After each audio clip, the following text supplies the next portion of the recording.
రైతులకు పీఎం కిసాన్ కింద 22వ విడత అమౌంట్ అయితే పడనుందన్నమాట. ఎప్పుడంటే ఈ నెల చివరి తేదీలలో ఈ ఇన్‌స్టాల్‌మెంట్ అయితే విడుదల చేయబోతున్నట్లయితే తెలుస్తుంది.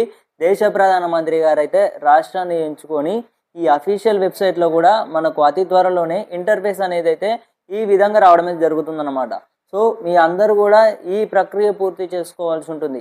ఇప్పటివరకు కేవైసీ ప్రక్రియ పూర్తి చేసుకునే ఉంటారు. అలాగే మీకు తెలుసో తెలవదో రైతులకు ప్రతిష్టాత్మకంగా పొందుతున్న రైతులందరికీ కూడా ఈ పీఎం కిసాన్ కింద రైతులకు అలాగే రైతు భరోసా అమౌంట్ పడాలన్నా కూడా అంటే ఇప్పుడు ఇంకా రైతు భరోసా డబ్బులు అయితే ప్రభుత్వం విడుదల చేసిందని అయితే సీఎం రేవంత్ రెడ్డి గారు అయితే చెప్తున్నారు.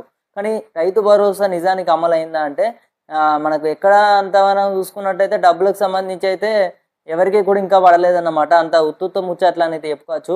సో, ప్రధానమంత్రి గారు ఇప్పటికే చూసుకున్నట్టయితే రైతు భరోసా విషయంలో కూడా ఎలాంటి అంటే ఇప్పటి వరకు రాష్ట్ర ప్రభుత్వ పథకానికి సంబంధించి కానివ్వచ్చు, ఇది ఎంతో తెలంగాణ రైతులో ముఖ్యమైన రైతు భరోసా పంట పెట్టుబడి సాయం అనేది రైతుకి ఎంతో అవసరం ఉన్న సమయం అన్నమాట. పంట పెట్టుబడి సాయం అనేది ఇప్పటికే చాలా ఆలస్యమైంది అనేది చెప్పుకోవచ్చు. కేంద్ర ప్రభుత్వం అయితే గుడ్ న్యూస్ అయితే చెప్పింది రైతులకు. ఎట్టకేలకు మీ అందరికీ అయితే 2000 రూపాయల తేదీ అయితే వచ్చేసింది. ఈ నెల చివరి తేదీలలో చూసుకున్నట్టయితే ఇన్‌స్టాల్‌మెంట్ అయితే విడుదల చేయబోతున్నట్లు అఫీషియల్ అనౌన్స్ అయితే చేయనున్నట్లయితే తెలుస్తుందన్నమాట. దేశ ప్రధానమంత్రి గారు ఇటీవలే అంటే ప్రతి ఒక్క రాష్ట్రానికైతే ఈ 2000 రూపాయలు అయితే ఖాతాలో పడనున్నాయి అన్నమాట. సో, మీ అందరి ఖాతాలోకి అయితే ఈ 2000 రూపాయలు అయితే పడనున్నాయి. ఇప్పటి వరకు కేవైసీ ప్రక్రియ పూర్తి చేసుకున్న వారందరూ కూడా దయచేసి గమనించగలరన్నమాట. మీ గ్రామాలలో ఉండే ఏఈఓ అధికారులు లేదా మీ సమీపంలో ఉండే మీ సేవా సెంటర్లో వచ్చేసి కూడా సందర్శించగలరన్నమాట. సో, అక్కడ సందర్శించినట్లయితే మీ అప్లికేషన్ పేరు మీద ఒక అంటే రైతుకి ప్రతిష్ఠితంగా ఇక్కడ పొందుతున్న రైతులందరికీ కూడా గుర్తింపు కార్డు అనేది లాగానైతే గుర్తించడం అయితే జరిగిందన్నమాట. ఇది రూపొందించారన్నమాట. ఇప్పటికే కేంద్ర ప్రభుత్వ పథకాలు పొందాలన్నా కానీ ఇవ్వచ్చు, రైతులు రైతు భరోసా అమౌంట్ పొందాలనుకున్నా కానీ ఇవ్వచ్చు. ప్రతి ఒక్కరైతే అప్లికేషన్ పూర్తి చేసుకోవాలి. మీరు అప్లికేషన్ పూర్తి చేసుకున్నట్లయితే అందులో లిస్టు చేరితే సరిపోతుంది అన్నమాట. ఆ కార్డు మీ దగ్గర ఉండవలసిన అవసరం లేదు. ఆ లిస్ట్లో మీ నేమ్ ఉన్నట్లయితే సరిపోతుంది.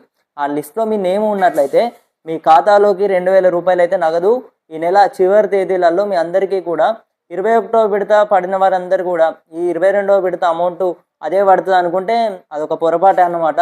ఖచ్చితంగా ఈ ప్రక్రియ పూర్తి చేసుకోవాల్సి ఉంటుంది. ఒకవేళ మీరు నిర్లక్ష్యం చేసినట్లయితే ఈ అమౌంట్ అయితే మీరు పొందలేరు అన్నమాట. సో, ఇదన్నమాట ఇన్ఫర్మేషన్. తోటి రైతులందరికీ కూడా వెంటనే షేర్ చేయగలరు. ఇటీవల రైతు భరోసా డబ్బులకు సంబంధించి కూడా దేశ ప్రధానమంత్రి గారు ఎలాంటి అంటే ఎక్కడ కూడా ఇవి సంబంధించి నిధులకు సంబంధించి కూడా సీఎం రేవంత్ రెడ్డి గారు అయితే గ్రీన్ సిగ్నల్స్ ఇవ్వాల్సి ఉంటుందన్నమాట. సో, ఆర్బీఐ నుంచి వెళ్ళి రుణం తెచ్చారు, దగ్గర పెట్టుకున్నారు.